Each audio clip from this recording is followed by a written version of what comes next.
ng karangalan at nagpapasalamat din ako na binigyan ako ng asawa na the best.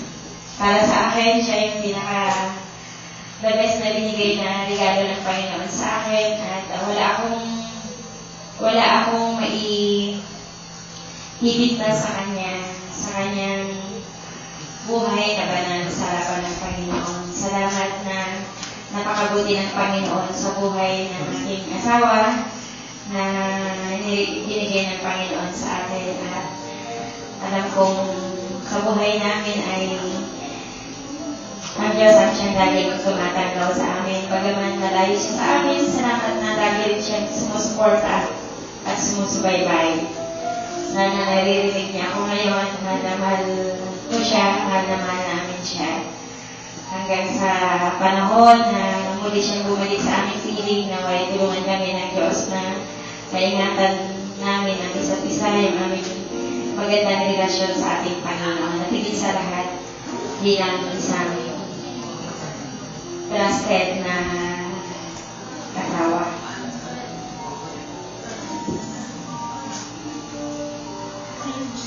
Lola, my sister,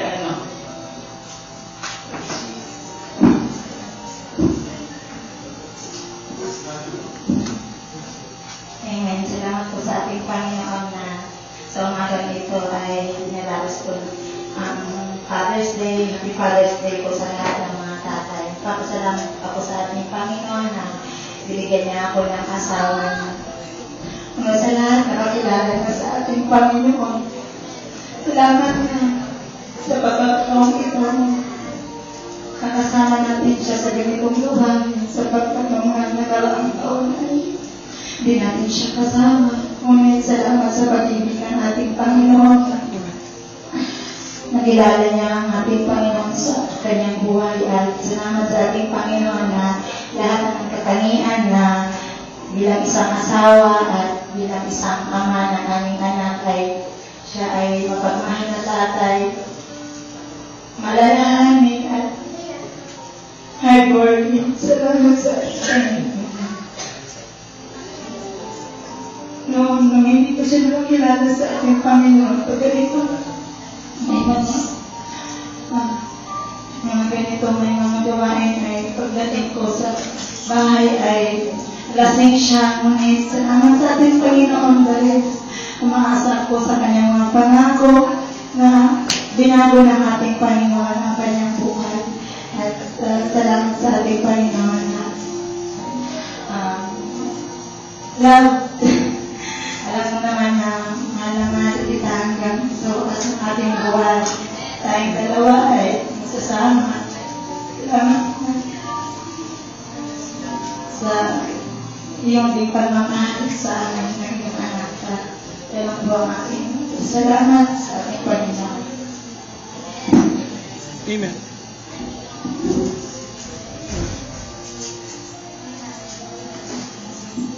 Sunod na ako kasi maiiyak ako mamaya. Magandang umaga sa inyong lahat at Happy Father's Day sa lahat ng mga fathers. Ako hindi ako nakatatas ng ama. Grade 4 pa lang kami, wala na siya. Kaya naghahanap sana ako noon ng father image. Ngunit ang binigay sa akin ng Panginoon, kaibigan ng Panginoon, kahit ba siya ay mas bata sa akin, ay ano niya kanyang father image pa rin. Talaga ang tatay ay siya yung halili ng tahanan. Siya talagang ganun ang kanyang role ngayon. And then, kanina na, nabawit sa aking anak ng few words. Ngunit, kahit pa ganun siya ang boses ng aming tahanan. Whatever he says, lahat ng decisions, ask Daddy permission for that. Ganun ang ko sa mga bata, si Daddy ang namin, kasi siya ang aming boses. Salamat sa Panginoon at binigyan ako ng humble na asawa. Amen. At sa ngayon ay salamat sa Panginoon at kami ay patuloy na maglilingkod sa Kanya. Pinag-uusapan namin ngayon ay hindi na katulad dati. Salamat sa Panginoon. Siya yung nag-aano sa amin na bilis-bilis, mag-aano na tayo. Siya ang nagising, siya ang ng mga bata. Every time na mananabahan. Sa lahat ng mga fathers, at sa aking ex-boyfriend. Walang iba kundi ang aking asawa. Happy Father's Day sa inyo lahat. Salamat sa Panginoon.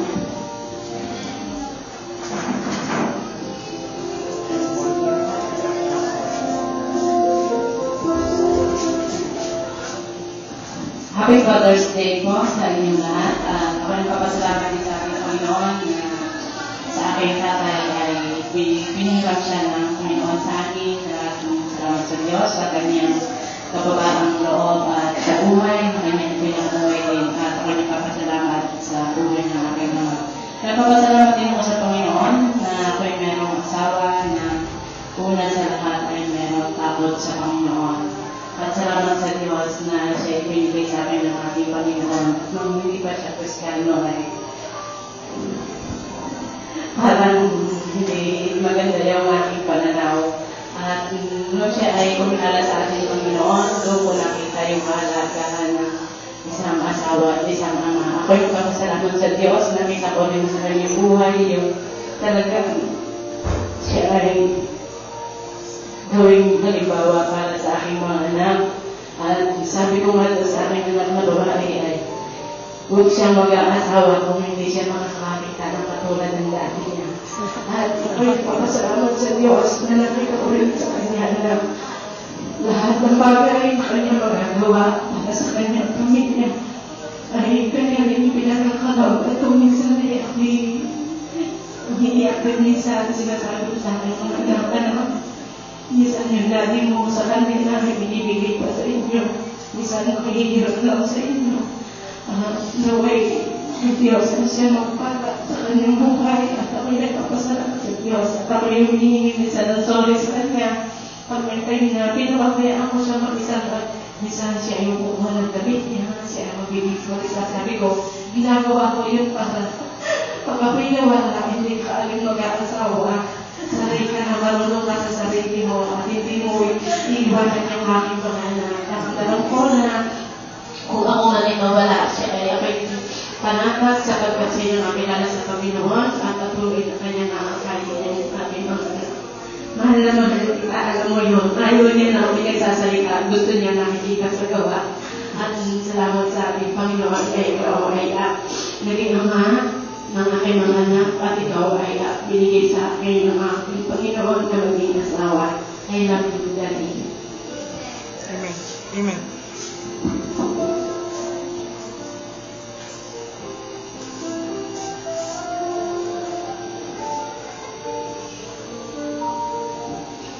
Ako rin ay nagpapasalamat sa Panginoon. Sana nagkaroon din ako ng tatay na hindi takot sa Diyos. Salamat sa Kanya na nakita ko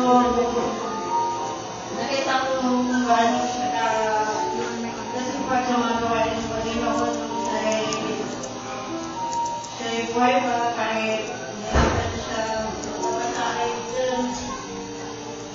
Nakita ko na wala siyang ginagawa yung papasalamat siya ng ibigay at papasalamat ko sa Panginoon na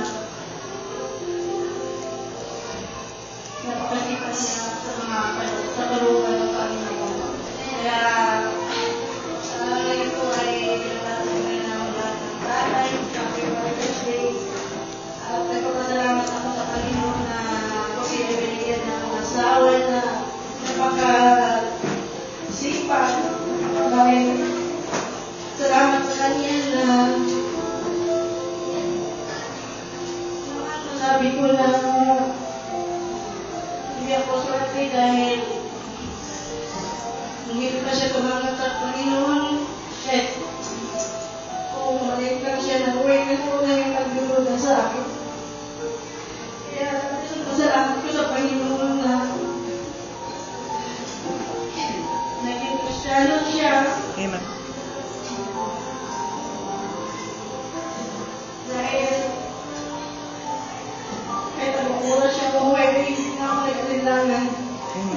kailangan ko na may takot na siya sa Diyos. At sumusunod ko siya sa kalooban ng Panginoon. At nagpapasalamat ako dahil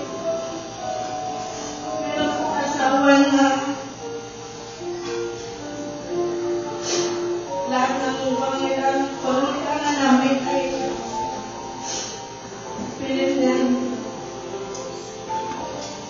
ginagawa.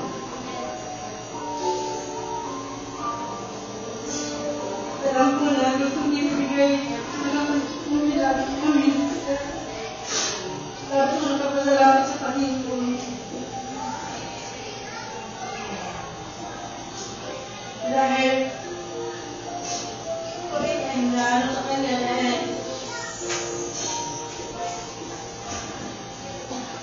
kahit yung ukay lang yung binibigyan sa amin, tapos ako nagpapasalamat. Mga pangailangan namin, siya yung nabibigay. Kaya wala na akong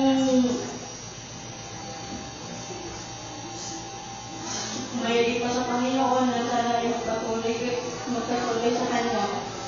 At salamat sa pagtitiis mo.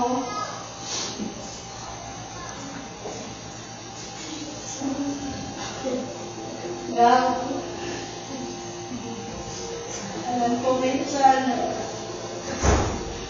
hindi mo ugali ko.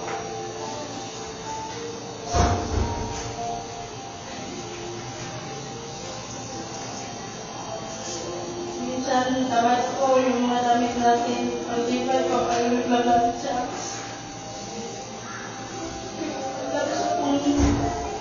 Labas ako pagpasalamat sa Panginoon dahil sa lahat ng bagay na magkasipag. Pagtitiis mo sa amin, di ba pasalamat ako sa Panginoon? Ako sabihin sa iyo na mga mahal din kita.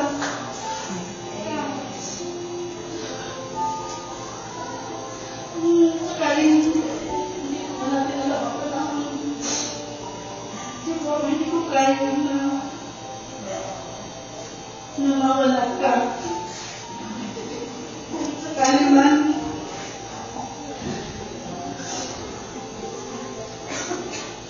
kung kunin tayo ng Panginoon, sabi ko, sana ako na mawala. Kasi, hindi ko kaya na wala ka. Parang sinasabi ngayon na magmahal kita. Salamat sa Panginoon.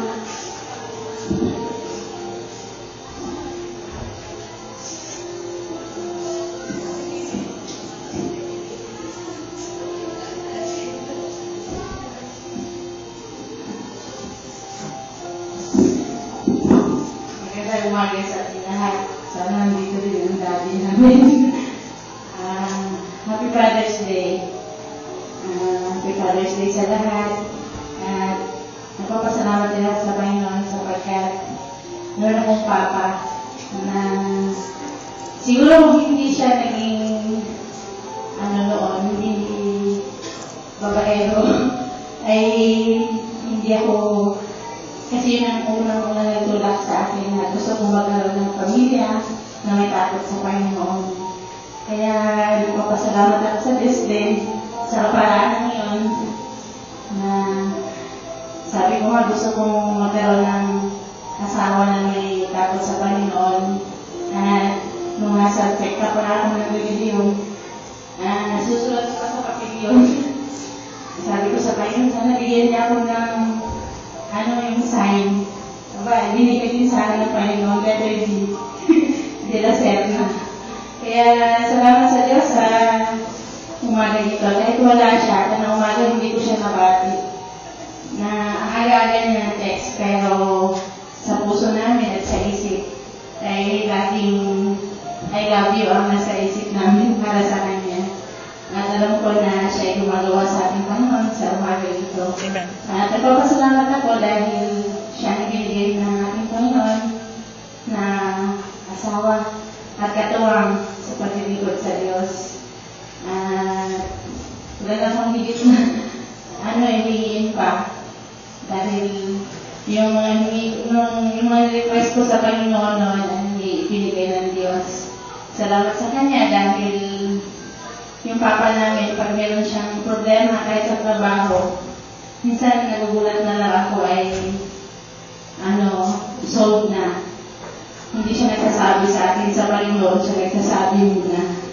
Ngunit ako nagpapasalamat sa Diyos sa ganong ugali ng aming papa dahil lubos yung pagtitiwala niya. Kaya ako, kampante, may nakausap niya ako, sabi nila, okay lang sa'yo na sa abroad ang asawa mo.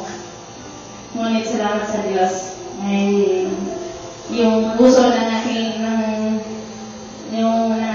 asawa ay nandun ang Panginoon. Una-una niya ang Panginoon. Kaya salamat sa Diyos. Alam ko yung mga tatay dito ay nag-bless din ako sa buhay niyo. Sabi ko nga, kung hindi kami naligtas, ang pamilya ito hindi ko kakalimutan. Pamilya hindi ko kalimutan. Dahil sa kaligtasan ay nakilala namin kayo. The sweetest people namin nakilala ang mga anak ng Diyos sa lugar na to. At isa kayo sa naging haligi kung bakit kami matatag sa ating Panginoon. Kaya Happy Father's Day sa lahat. Amen. Mama.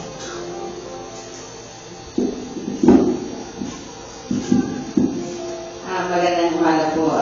Happy Father's Day sa lahat. Si Tata ang pinakapanganay. At bagamat wala yung papa namin dito, ako yung papasalamat sa Diyos. Bago ako nagkaroon ng asawa, naging anak mo na ako. Salamat sa Diyos na mayroon akong tatay na buong sikap din nagpapalaki sa amin.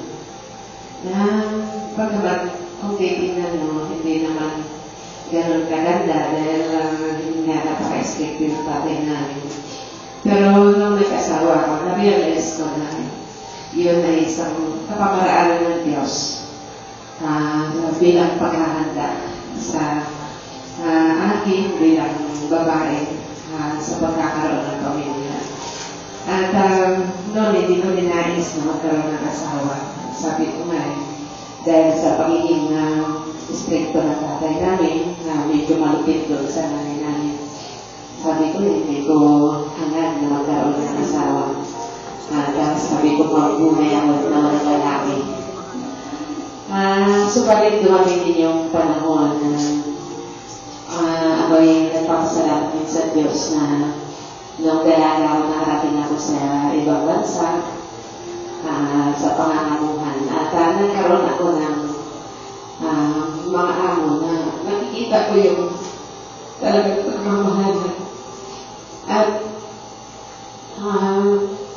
yun ang lagi kong minanais na sabi ko kung ako magkaasawa, gusto ko yung talagang mayroong pagmamahalan sa loob ng tahanan. Hindi mo i-respeto yung tatay mo dahil takot ka, kundi i-respeto mo dahil mahal mo.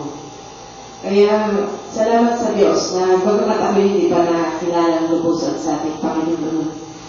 Ako yung hindi din ang magsahin sa ating Panginoon. Sabi ko, ayaw kong magkamali dahil ang pagkakasawa ay napakabigat na desisyon yun bilang mga single.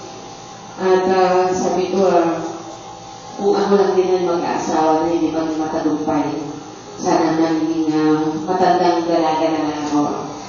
At nung una kami nagsama si Papa, parang hirap kami sa buhay. Nandiyan na yung kahit 5 piso wala kami. At madalas niya pinagalit sa akin, nagsisi ka ba? Sabi ko, hanggat madama ko yung pagmamahal mo, hindi ko pinagsisihan. Decision ko ito at alam ko na sa tulong ng Panginoon, ito ang binigay niya sa akin. At nagpapasalamat ako sa Diyos na sa aming edad na to, may mga anak na kami dinanap. Palagi pa niya ako nililigawan. At nandun yung tiwala niya sa akin noon naman na sa kabila ng siya malayo sa aming piling. Mayroon siyang buong suporta at lagi niya sinasabi alam ko na ikaw ay nagmamahal sa Diyos at anumang desisyon mo, alam ko na yun ang kalooban ng Diyos. Kaya salamat sa Diyos na lalo na nung nakakilala na siya sa ating Panginoon. Noon kasi medyo may pangagpa ako dahil sabi niya ang siman daw, lahat ng kwento ay may asawa. At minsan na tinanong sa akin ng aking tiyahin, sabi niya, sigurado ka ba? Sigurado ka ba na magiging masaya ka sa pag-asawa mo ng siman? Sabi ko, hindi ko lang, pero bahala ng Diyos. Sabi ko, at may mga pagkakataon din na tulad ng pagkaraniwang lalaki, natutokso, at muntik na hindi nakauwi sa amin. At dahil sa ako'y unang nakakilala sa Panginoon, lagi kong idinudulog sa Diyos siya. Sa tuwing umalis siya, sabi ko, Panginoon, nakakatid mo yung aking asawa. At hanggang sa dumating yung panahon na siya rin ay kumilala sa Panginoon. At yun na ang pinakamasarap na parte ng buhay namin bilang mag-asawa. Dahil doon, buong buhay yung tiwala namin sa isa't isa. Dahil lagi kong sinasabi sa kanya, hindi ko man siya nakikita, pero mayroong isang nagmamasid sa amin. Kaya salamat sa Diyos na tunay nga na ang mga anak ng Diyos na mayroong asawa na nakikilala sa ating Panginoon ay napakapalad. Dahil yung ating asawa ay mayroong tiyak na talagang pagmamahal sa atin at higit sa lahat sa ating Panginoon. Kaya salamat sa Diyos. Muli, mga tatay, Happy Father's Day po. Kung wala kayo, mahirapan din kami mga nanay pagpalaki ng aming mga anak. Kasi sabi ko nga yung tatay ay sabi niya patibayan ng pamilya. Kung ang isang tatay ay mahina, maaaring ito magiging kahinaan din ng mga anak. Ngunit salamat na ang mga tatay na nakakilala sa Panginoon, alam ko na kayo'y malalakas at kayo'y maging magandang halimbawa sa inyong mga anak at sa nasa kapaligiran. Kaya, Happy Father's Day po at God bless.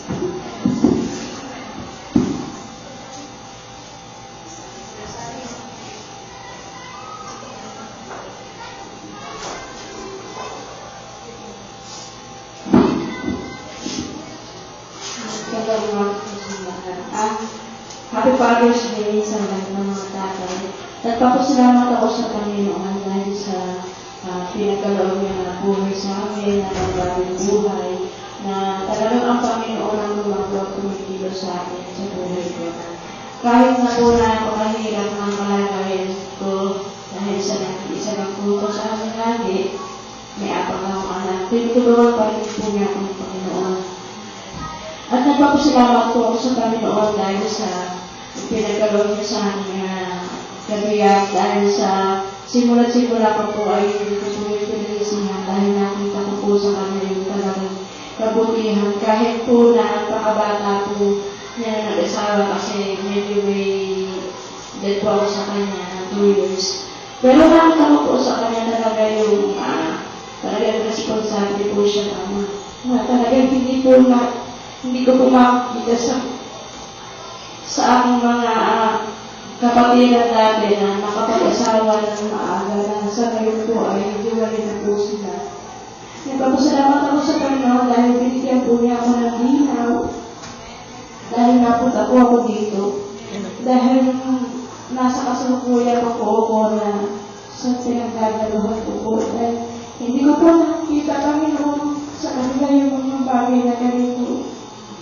Katulad po ng pagmamahalan sa isa't isa. Kasi po sa tuwing ang kami po ay nagdaraos ng pananambahan doon. Talagang yun lang po yung tayo na nakikita namin na talagang dapat yung pagmamahalan na makita natin sa isa't isa. Subalit, sa nakikita ko po, pagkatapos po ng aming gawain, kanya-kanya na po sila bumulihan. At wala man lang po na makikita na nag-ahag o mismo lang. So, dito ko po nakita yung mga bagay nila na napakasarap pala yung mga ginagawa ng mga bagay na yun na ka sa kapatiran mo, mag-hug ka. Doon ko pinaramdaman ng talagang napakasarap po ng pakiramdam na kapag umuwi ka sa araw ng linggo. At dito mo rin po nakita na katiisan dahil sa totoo lang po, kung sumimba, almost 10 years din po yun dahil kabataan pa lang po ako, nandun na ako hanggang sa nagkaasawa ako. Hindi ko po nakita rin doon sa kanila yung talagang care niya sa amin na kapag may problema po, bali wala lang po kayo. Talagang hindi ko po nakita sa kanila yung mga bagay yun na nakikita ko po ngayon na kapag nagkakaroon po kami ng problema, na andyan po siya, na andyan po sila, na andyan po sila Kuya Rudy, sina Ate Jenny para dumami sa amin. At kahit po marami pong pagsubok ang dumating sa aming buhay, talagang ang Panginoon pa rin po ang patuloy na kumikilos sa amin at yun po ay marami kong pinagpapasalamat. Amen. At talagang yung napili niya para sa akin, na talagang lubos po yung pag-aalakan ko dahil nakita po talaga na ang pag-ibig niya sa amin na talaga na kahit nasa malayo po yung asawa ko ay talagang ipinag-aarawan po niya ang pagmamahal niya sa amin kahit through text lang po. Kahit po masakit para sa akin dahil ayaw po namin na magkahiwalay. Dahil sarili po kami na lagi magkasama dahil pa po kami nag-aaral. Hanggang sa naman yung mga bata, nung nagkahiwalay po kami, masakit po sa akin yun. Tinanggap ko po yun dahil para po sa mga bata. At patuloy ko po yun na talagang dinadalayan sa Panginoon na sana magkasama-sama kami ng matagal na hindi na po niya kailangan na lumayo. Kasi po talagang naiigig po ako sa mga pamilya na talagang buo. Mahirap po yung nasa malayo yung talagang padala din pamilya. Napakahirap po. Kaya sabi po nila, swerte ko daw kasi nasa abroad yung asawa ko. Hindi po nila alam. Hindi po swerte yung para sa akin kasi po hiwalay po siya sa amin.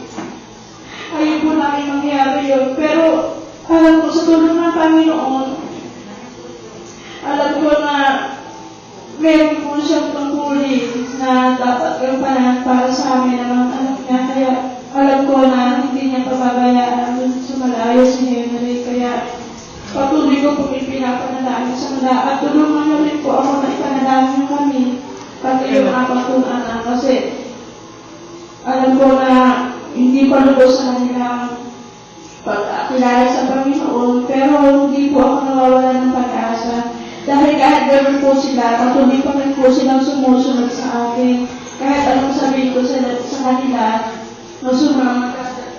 na sumama po kada linggo ay talaga po hindi ko kagaya ng ibang kabataan na pipilitin mo pa at talaga susuyo para sumama. Pero at the time po pagdating ng Sunday, andyan na po talaga kami para gumising na maaga para maghanda sa pagsamba sa Panginoon. Kaya yun po ay lubos ko pinagpapasalamat yung gagaling kami na narito at sumasamba sa Panginoon.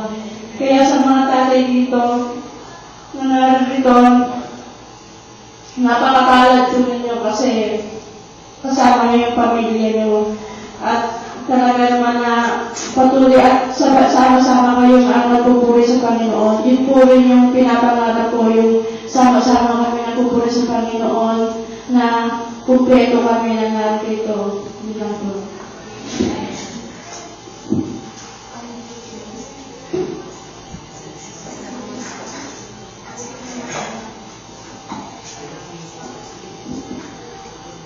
Maligayang araw ng mga ama sa mga nandito mabubuting tatay. Salamat na Diyos na doon.